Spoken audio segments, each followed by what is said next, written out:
आप सभी भाई बहनों का आध्यात्मिक ज्ञानात्मक चैनल की संध्या बेला ज्ञान कक्षा में एक बार फिर स्वागत है।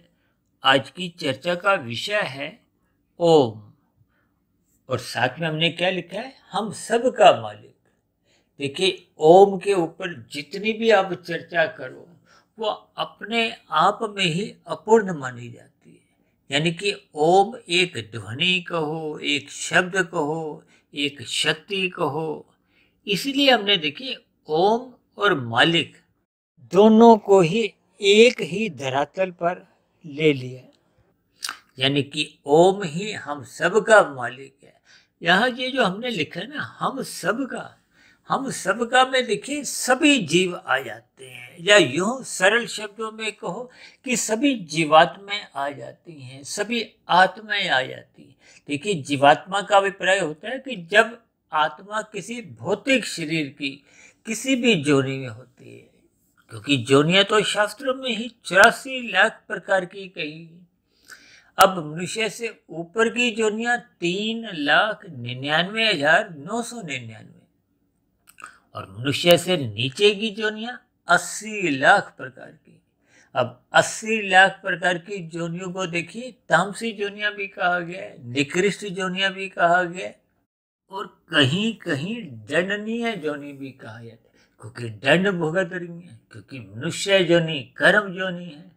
अब ऊपर की जोनियों को देखिए एक पुरस्कार के रूप में भी समझा गया है। ऊपर का अभिप्राय क्या है, नीचे का अभिप्राय क्या है। देखिए, नीचे शब्द एक निचली स्थिति से है। अब मनुष्य जोनि बीच की स्थिति है। हालांकि बीच की स्थिति में देखिए इस जोनि विशेष को, यानी कि आपको और हमें, मनुष्य जोनि को एक विशेष दर्जा देते हुए भगवान श्री कृष्ण जी ने ही हमारे आपके शरीर को एक रथ की संज्ञा दी है। तभी तो भगवान श्री कृष्ण जी ने गीता में अर्जुन के रथ की 5 घोड़ों की एक तुलना आपके मेरे भोग्य विषयों से की है। क्योंकि मनुष्य अपने मिले हुए जीवन में परमात्मा की ओर क्यों नहीं चल पाता, उसके कारण क्या है। 5 भेड़ियां, 5 भोग्य विषय, इन 5 भोग्य विषयों की बेड़ियां ही मनुष्य को जकड़े रखती हैं। मरते दम तक परमात्मा की ओर चलने का मनुष्य निर्णय ही नहीं ले पाता, क्योंकि अक्सर मनुष्य अपने मिले हुए जीवन में मन की सुनता है, बुद्धि की सुनता ही नहीं है।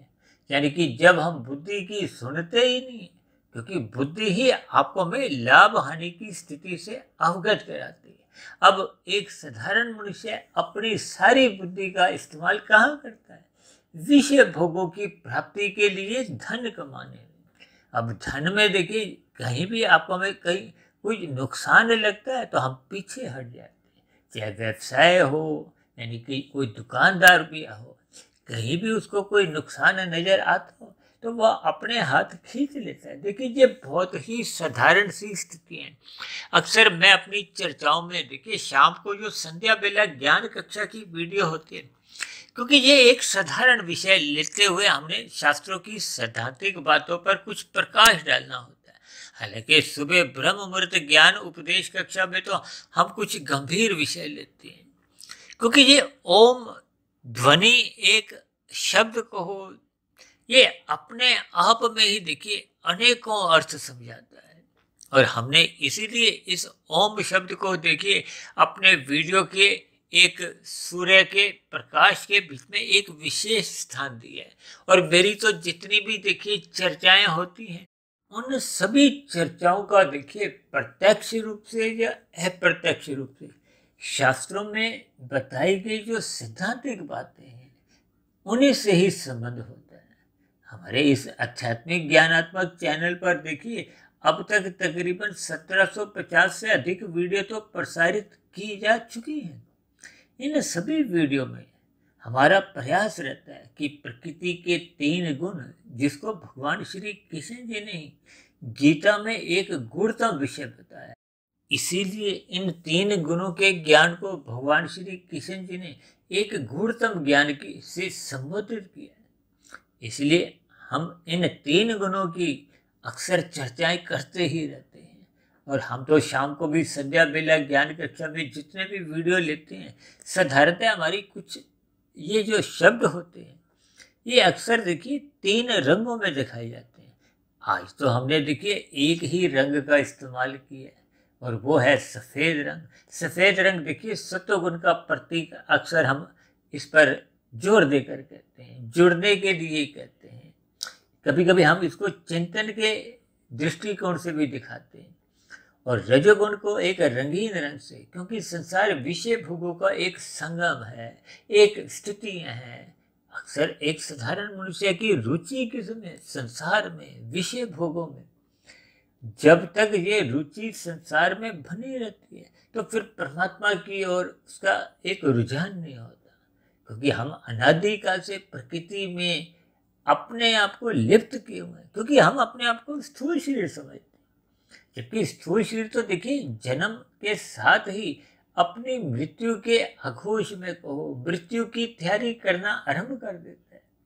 इसका अभिप्राय क्या है? देखिए माता के गर्भ में आपका हमारा जो स्थूल शरीर का निर्माण होता है, अभी तो वो स्थूल शरीर में प्रकट भी नहीं हुआ, यानी कि उसका एक स्थूल रूप से जन्म आकृति के रूप में हुआ भी नहीं है। इससे पूर्व भी आपकी हमारी सांसें देखिए 9 माह 9 दिन में कितनी ही घट जाती। हम सभी भाई बहन देखिए एक निश्चित आयु लेके आते हैं। आयु का अभिप्राय सांसों से होता है, क्योंकि जब तक आपकी हमारी दिनचर्या व्यवस्थित नहीं रहती तब तक हम अपनी मिली हुई पूरी आयु भी भोग नहीं पाते। देखिए जब हम संसार के विषय भोगों में रजोगुण में अधिक गहरे तल पर भोग विषयों में रुचि रखते हैं तो आपकी हमारी सांस थोड़ी तेज चलती है। और यही सांस की जो एक गति है, जब मनुष्य तामसी भोजन का संग करता है, आहार में लेता है, मादक पदार्थों का संग करता है, अनीतिगत कार्य करता है, छल कपट ठगी हेरा फेरी जैसे स्थितियां अपने जीवन में अपनाए रखता है, यानी कि पाप कर्मों का कर्मशय बढ़ाने में मनुष्य हिचकता नहीं। ऐसे मनुष्यों की भी देखिए सांस तेज चलती है, क्योंकि कोई भी अपराध होता है, चाहे वो कानून के स्तर पर अपराध होता है या शास्त्रों के अनुसार कोई पाप कर्म होता है, उन दोनों ही स्थितियों में मनुष्य की सांसें तेज चलती है, क्योंकि मनुष्य भयभीत रहता है। अब भय के अंतर्गत आपकी हमारी सांसें तेज चलती है। देखिए ये बहुत ही सूक्ष्म ज्ञान की स्थितियां होती हैं। इन सभी स्थितियों को हम समझाने का एक प्रयास सरल शब्दों में ही करते हैं, ताकि बात आपको हमें समझ में आए।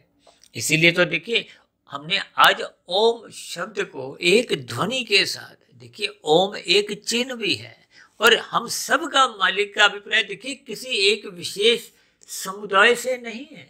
अक्सर मनुष्य देखिए धर्म को या कुछ ऐसी स्थितियों को, आध्यात्मिक स्थितियों को भी किसी विशेष समुदाय के साथ जोड़कर अपनी सोच को बहुत ही संकुचित कर देता है। देखिए शास्त्रों में तो ब्राह्मण, क्षत्रिय, वैश्य, शूद्र की स्थितियों का जो एक वर्गीकरण भी किया गया, वो भी एक कार्य कर्म के आधार पर किया गया है, क्योंकि समाज में हम सभी भाई बहन देखिए एक दूसरे के सहयोग से ही अपना जीवन यापन करते हैं। एक ही मनुष्य सभी कार्य कर नहीं सकता, आपके मेरे जीवन की आवश्यकताएं होती हैं, यानी कि एक मनुष्य दूसरे मनुष्य के सहयोग के बिना वो अपने जीवन की आवश्यकताओं की पूर्ति करने में समर्थ ही नहीं। इन सभी स्थितियों को जब तक मनुष्य ज्ञान पूर्वक समझता नहीं है, इसीलिए तो कहा गया मनुष्य जोनि पाकर आपको में सत्संग करते रहना होगा। यदि मनुष्य सत्संग नहीं करता तो उसके जीवन में सहज ही तामसी वृत्तियां पनपने लगती हैं। जबकि मनुष्य जोनि तो देखिए रजोगुण से सत्वगुण जाने का एक मार्ग है। अपना सत्वगुण बढ़ाना चाहिए, क्योंकि सत्वगुण बढ़ाने से ही जब आपको हमारी सत्वगुण में रुचि जागृत होने लगती है, परमात्मा का ज्ञान विज्ञान समझ में आने लगता है।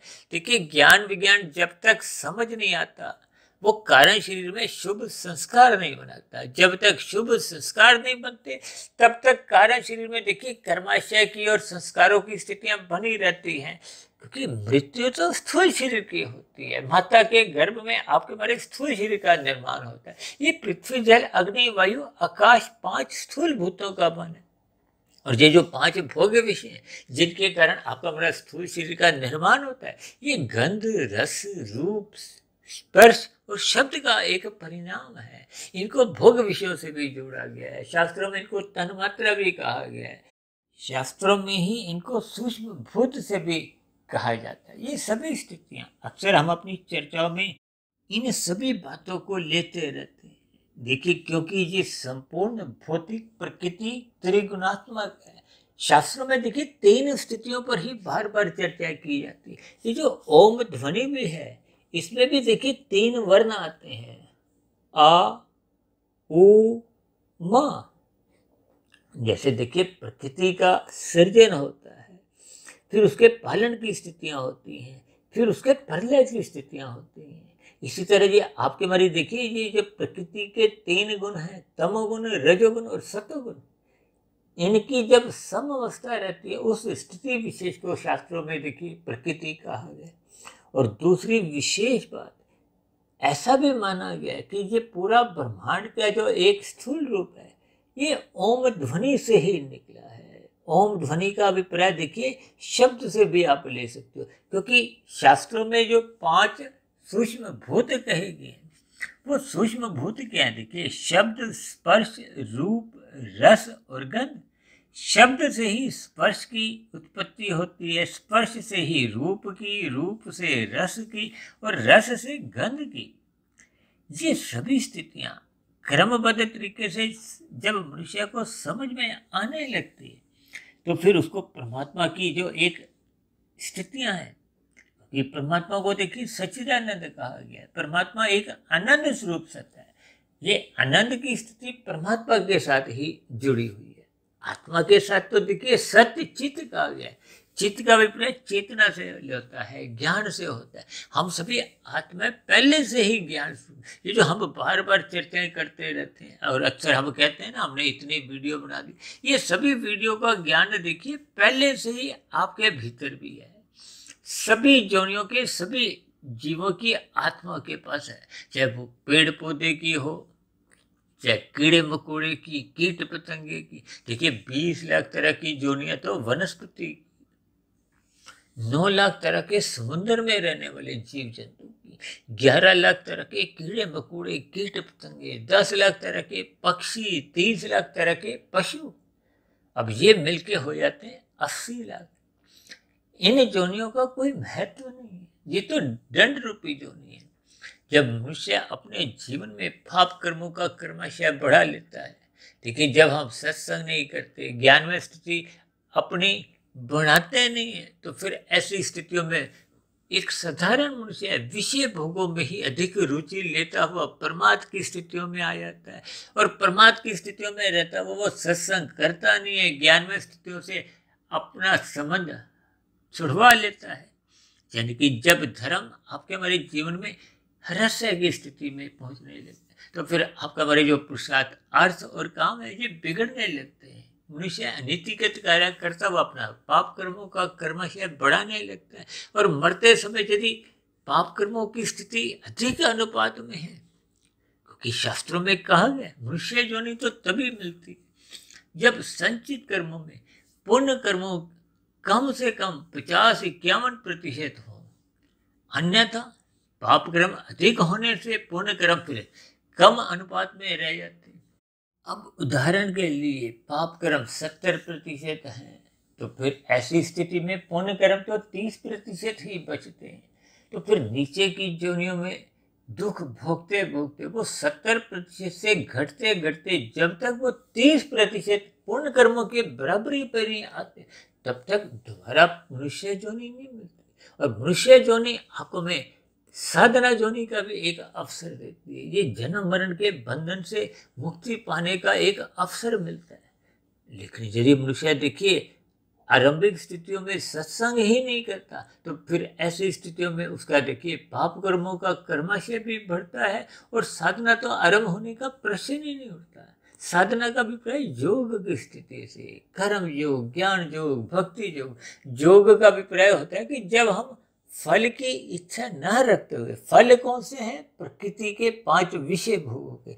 जब आपकी हमारी फल पाने की, भोगने की कोई इच्छा ही नहीं होती, तो फिर ऐसी स्थिति में आपकी हमारी जो क्रियाएं हैं, कर्म हैं, वो कर्म योग में आ जाते हैं। जाते हैं, यानी कि कर्म फल सिद्धांत के दायरे से मनुष्य बाहर आ जाता है। अब स्थित कहाँ होता है? आरंभिक स्थितियों में कर्म योग, फिर जैसे जैसे कर्म योग की स्थिति परिपक्व होती है, फिर वो ज्ञान योग, फिर ज्ञान योग की स्थिति जब परिपक्व हो जाती है तो हम भक्ति योग में आ जाते हैं। और भक्ति तो अपने आप में ही देखिए योग है, यानी कि भक्ति योग अपने आप में महायोग भी आप समझ सकते हैं। ये योग की स्थितियां ही मनुष्य के कारण शरीर में जो बुरे संस्कार होते हैं उनका नाश करती है। बुरे संस्कार जैसे जैसे दग्ध बीज होते जाते हैं तो फिर कारण शरीर शुद्ध हो जाता है। कारण शरीर शुद्ध होने से फिर आत्मा के ऊपर किसी भी प्रकार का कोई मल विक्षेप रहता नहीं है, यानी कि आत्मा अपने मूल स्वरूप में लौट आती है। तो फिर ऐसी स्थिति विशेष में कारण शरीर पूर्ण रूप से शुद्ध हो जाता है। ये शुद्ध होने पे ही तो फिर आपके हमारे स्थूल शरीर के मरने के बाद फिर नए जन्म का कोई कारण नहीं है, क्योंकि कारण शरीर ही समाप्त हो गया, शुद्ध हो गया। तब ऐसी स्थिति विशेष में आत्मा के ऊपर किसी भी प्रकार का कोई बंधन नहीं होता। तो फिर मरने पे, स्थूल शरीर के मरने पे फिर आत्मा मोक्ष की स्थिति को, आनंद की स्थिति को प्राप्त होती है। ये सभी स्थितियां आपको हमें क्रमबद्ध तरीके से समझनी होंगी। अपने मिले हुए जीवन में ओम को ही महत्व देना होगा, यानी कि सृष्टि की उत्पत्ति की स्थिति को आपको हमें समझना होगा। जब तक हम ओम के महत्व को अपने जीवन में समझते नहीं, अक्सर आप देखोगे ना, जितने भी बीज मंत्र हैं उनका उच्चारण करने से पूर्व भी देखिए ओम की एक ध्वनि निकलती है। ये ओम शब्द अपने आप में ही देखिए प्रकृति के 3 गुणों की स्थिति भी समझाता है। और कहीं कहीं शास्त्रों में देखिए इन 3 गुणों के अधिष्ठाता ब्रह्मा विष्णु शंकर जी को देखिए 3 ही स्थिति है। एक है उत्पत्ति, एक है पालन और एक है प्रलय की स्थिति। इन सभी स्थितियों को आपको हमें क्रमबद्ध तरीके से समझना होगा, क्योंकि ओम एक ब्रह्मांड की एक ध्वनि है। इस स्थिति विशेष को आप जितना अधिक गहराई से समझोगे, और इस ओम की ध्वनि से ही हम सब की उत्पत्ति हुई है। ये सभी स्थितियां जब आपका हमें क्रमबद्ध तरीके से समझ आ जाती है, यानी कि जब आपको हमें परमात्मा की एक ज्ञान विज्ञान समझ में आ जाती है, तो फिर मनुष्य उस ओम में ही अपना जीवन लगा देता है, यानी कि ब्रह्म की प्राप्ति के लिए ही वो साधना करता है। इन सभी स्थितियों को आपको में ज्ञान पूर्वक समझते हुए अपने जीवन में आनंद की स्थिति की प्राप्ति के लिए साधना करनी है। साधना का अभिप्राय ही योग की स्थितियों से है, क्योंकि प्रकृति अपने आप में ही देखिए जड़ है, जबकि हम सभी भाई बहन तो देखिए चेतन स्वरूप आत्मा है, ज्ञान स्वरूप है।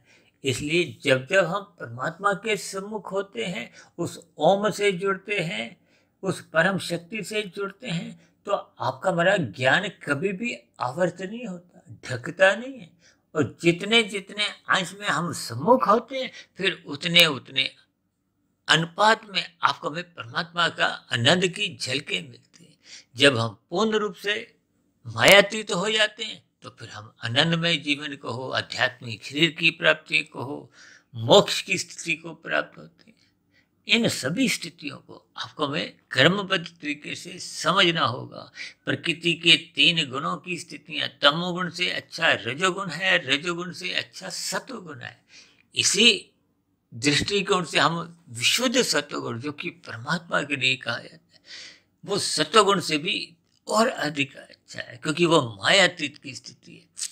इसलिए तो हम बार बार कहते रहते हैं ब्रह्म मुहूर्त में उठो, क्योंकि ब्रह्म मुहूर्त की स्थिति सूर्य निकलने से पूर्व के जो 2 घंटे 40 मिनट की स्थिति है। इस स्थिति विशेष में गुजरा हुआ तमोगुण और आने वाला रजोगुण, ये दोनों ही उस सत्वगुण को प्रभावित नहीं कर पाते। इसलिए सापेक्ष दृष्टिकोण से उस स्थिति को ब्रह्म मुहूर्त कहा है, क्योंकि ब्रह्म शब्द परमात्मा के लिए आता है। इन सभी स्थितियों को आप पर हम क्रमबद्ध तरीके से ज्ञान पूर्वक जैसे जैसे समझ जाते हैं, तो फिर परमात्मा को पाने का आपका बड़ा लक्ष्य सहज ही बनने लगता है। अन्यथा आपके हमारे 3 शरीरों में देखिए, स्थूल शरीर की मृत्यु सहज ही, जन्म भी होता है तो मृत्यु भी होती है, यानी कि माता के गर्भ में आपके हमारे शरीर का निर्माण होता है। फिर कुछ परिस्थितियों में ये बचपन अवस्था, किशोर अवस्था, युवावस्था, प्रौढ़ अवस्था और वृद्धावस्था बिताता हुआ इसकी मृत्यु हो जाती है। इसलिए हम सभी भाई बहनों को अपने मालिक की ओर ही चलना होगा, क्योंकि हमारा आपका मालिक एक ही है और वो सर्व शक्तिशाली है, सर्वव्यापी है, आनंद से परिपूर्ण है, यानी कि परमात्मा ही एक परिपूर्ण शक्ति है, आनंद स्वरूप सत्ता है और हम सभी आत्माएं मात्र ज्ञान स्वरूप हैं। और ये जो माया है ये त्रिगुणात्मक है। त्रिगुणात्मक का अभिप्राय तमोगुण, रजोगुण और सत्वगुण की स्थिति है। इन सभी स्थितियों को ही देखिए, मैं जहाँ तक कुछ ओम की ध्वनि को समझ सका था, परमात्मा की प्रेरणा से इस पर कुछ प्रकाश डाला है। हो सकता है मेरे समझाने में भी देखिए कुछ कमी रह जाती है, क्योंकि मैं भी आप सभी भाई बहनों के समान मायाबद्ध ही हूँ। फिर भी वीडियो संबंधित आपके मन में कोई प्रश्न उठ रहे हो तो आपके प्रश्नों का, आपकी शिकायतों का नीचे दिए गए कमेंट्स पर सदा ही स्वागत है। अब चर्चा विशेष को यहीं विश्राम देते हैं। कल सुबह फिर मिलते हैं ब्रह्म मुहूर्त ज्ञान उपदेश कक्षा में। तब तक आप अपने आध्यात्मिक मित्र सुधीर भाटिया फकीर को इजाजत दें। आप सभी भाई बहनों को बहुत बहुत शुभ रात्रि और सुबह ब्रह्म मुहूर्त में उठने के लिए, उस ओम से जुड़ने के लिए मेरी ओर से बार बार बहुत बहुत शुभकामनाएं। चर्चा विशेष को ध्यानपूर्वक सुनने के लिए आप सभी भाई बहनों का बहुत बहुत धन्यवाद।